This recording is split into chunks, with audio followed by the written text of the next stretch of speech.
By far, the most common question is, why don't you make a fire?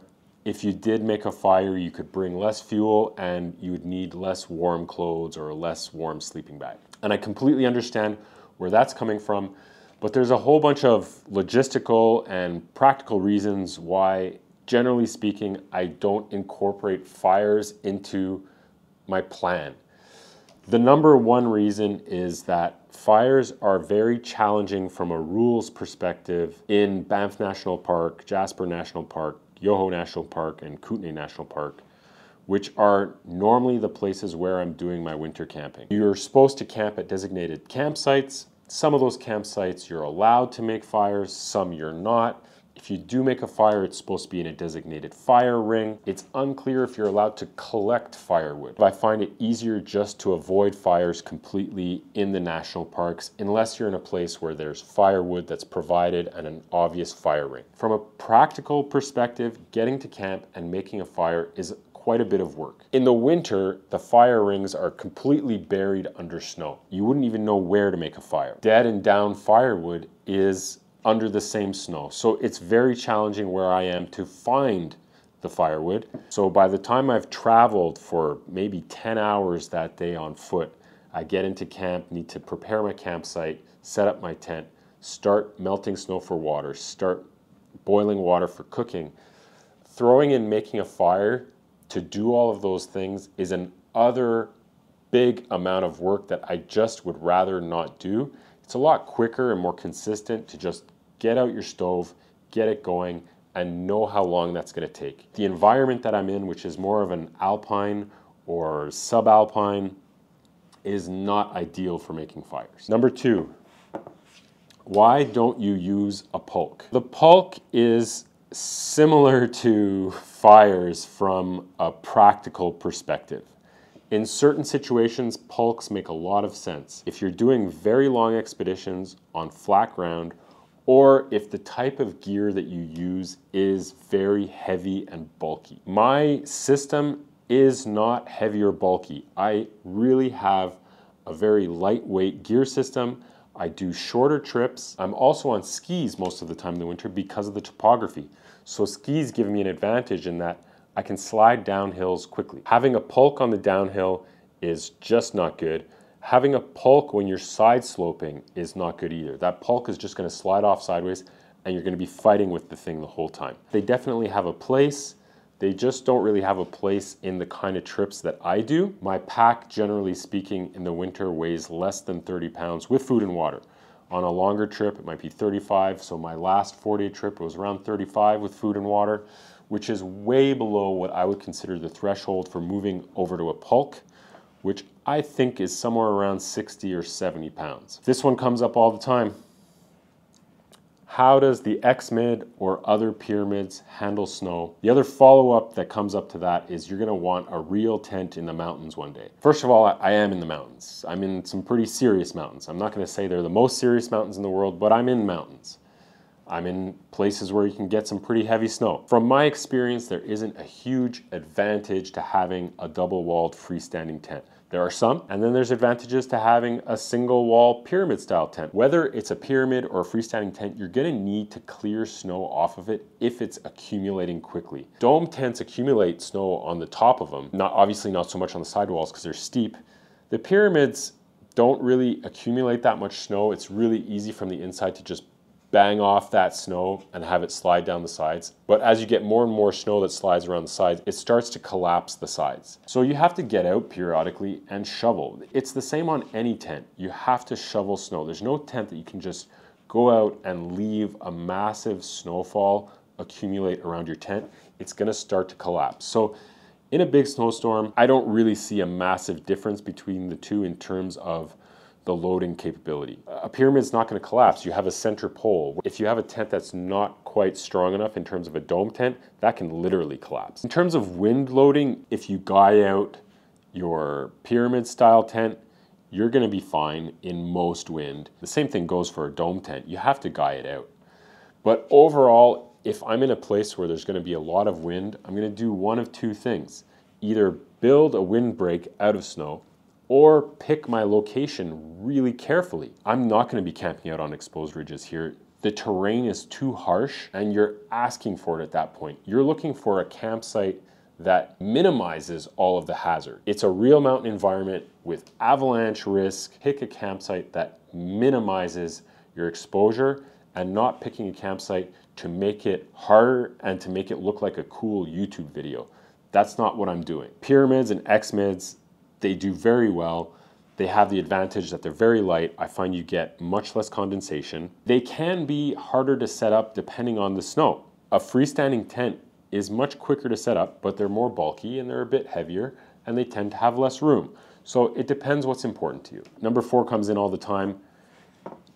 Isn't a single wall tent colder than a double wall tent? And that's just not my experience. I don't think that you can really warm up a tent that much. It can feel like it because your breath fills the tent, but that's a lot of moisture. And I'm trying to minimize moisture at all costs. So generally speaking, I find you get less condensation and less frost in a single wall tent. And you can also get better ventilation in very still conditions. So when it's windy out, ventilation isn't a problem. What you're normally trying to overcome is getting too much wind going through the tent, which is pretty easy to do, just building up a little bit of snow around the base of, let's say, 2 or 3 sides. That still keeps an open edge and allows more ventilation than a double wall tent. Double wall tents just frost up like crazy in my experience, and that becomes a problem. When you take them down, the frost all falls inside. It's something else to manage.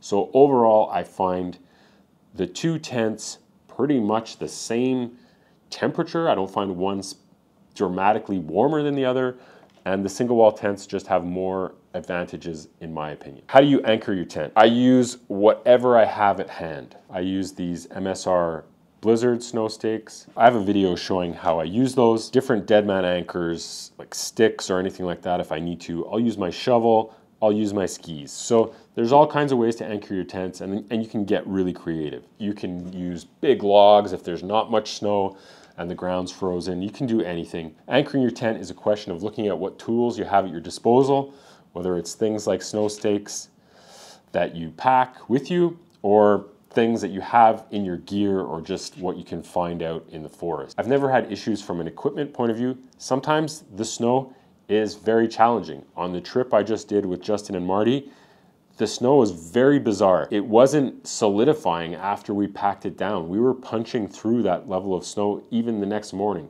Typically by the next morning, it's like a rock hard concrete foundation and you have no problems. There must have just been something to do with the moisture content of the snow, and the temperatures meant that the snow was not congealing. And it was kind of frustrating. I was swearing a bit one night and Justin's tent was already all set up and he was good to go. I'm gonna be playing around a bit more with just digging out my tent pad versus trying to pack it down. When there's a meter or more of snow, when you pack it down, you're really only packing down about the first 6 inches, and then underneath you can have all the garbage of depth hoar and facets and stuff like that. It's kind of the fun of winter camping. You're always problem solving and you're always dealing with all these things and more variables than 3-season camping, even when it comes to simple things like pegging your tent into the ground. Number 6, I think I've beaten this one to death. Why don't you use a canister stove? I use a canister stove in the winter and it's just fine. I think everyone has a different definition of what winter is. The average daytime low in January in Banff is -18°C. That's in the city. That's in the town of Banff. You go into the mountains, I'm sure the average daytime low is -20. That's really cold. Then if you go to what's a normal range, anywhere between -10 to -30 is pretty normal. I've done a bunch of tests here, several videos. I find it easier just to bring my liquid fuel stove, and then I know I have something reliable, and I'm gonna be using that stove a lot. There's too many things going on over multiple days to be babysitting canisters, bringing them into your sleeping bag, putting them in your jacket, putting them in little tubs of water. If you need a tub of water and it's -35 outside, that thing's gonna freeze solid in a matter of seconds. It's just not something that's viable. Why don't you cook in your vestibule? There's a bunch of reasons for this also. First of all, cooking in your vestibule is dangerous. If you get any kind of flare up or fireball or anything, whether it's from liquid fuel or a canister, canisters, when they tip over, they spill liquid propane, and then you can get a pretty weird flame. So it's definitely a safety concern. The other thing is that I just prefer not cooking in my tent, being all huddled over in a vestibule. I'd rather be outside, being able to sit up, stand up, walk around. I'd rather not be filling my tent up with moisture from boiling water or from odors from cooking. You just never know when the bears are hibernated or not. I'd rather not be cooking in my tent. Now, I will kind of risk it if the weather's really terrible. If it's an extreme sort of storm conditions, then yeah, you'll go to the vestibule. It's a nice calm evening, I'll cook outside. What do you wear to sleep? Do you bring any extra clothes? Why don't you use wool? So there's a lot of questions about clothes. I think I've spoken about this enough in dedicated videos. I don't bring a ton of extra clothes. One, because it's lighter. There's just less things to deal with. The more clothes you bring, the more clothes you end up wearing. When you switch into dry clothes from wet, sweaty clothes, those clothes become something that you need to babysit. You need to put them in a bag, you need to put them in your sleeping bag, you need to keep them from freezing. If you've ever had clothes that completely freeze, they're really hard to deal with, and it's really hard to get them thawed out. It takes some time to get them thawed out. Whereas if you keep those clothes on and you just go to bed in them, they eventually dry out, and then you end up with dry clothes. That's just the system I use. I just find it easier in general, and it's definitely lighter. When it comes to wool, I find good wool products pretty hard to find. There's less sizes available, there's less styles. They tend to be a little bit more fashion oriented than technical, and they're just too expensive overall. So, you know, you can get a very functional, I don't have one right here, but a very functional technical grid fleece for 40, 50 bucks on sale, and they work really well. Something made out of wool will be much more expensive, and I'd just rather put my money somewhere else. So wool might be a good option. It's just not something that I really have much time to investigate because I have a system that works for me. Do you get condensation in your sleeping bag? Yes. Anytime you have a good temperature gradient and there's a dew point in there, you'll get condensation. I often get condensation on the top of my bag. And you'll get more condensation on your bag or in your bag when you have more dampness in your sleeping bag. So for overnight trips, that's really not an issue. When you get to 2 nights and 3 nights, if you don't deal with that condensation properly, your sleeping bag will start to fail. There's a bunch of strategies for multi-day trips. Synthetic overquilt so that the condensation and frost is in that. I've been experimenting using a vapor barrier this year. It really does work. So the idea here is that you stop the moisture from getting into your sleeping bag, and it should vent out through the main opening near your face. I've been playing around with this. I've been using this little MSR eBivy. It weighs 6 ounces. My sleeping bag has been a lot drier. Is that the perfect vapor barrier? No, I think there's probably some better things on the market that I need to try out. But the vapor barrier is definitely something that I'm looking into, and it really does work. That's what a lot of people use on longer expeditions. What do you do with your boots at night? Your footwear is really tricky because most people's feet, and my feet definitely do sweat a lot.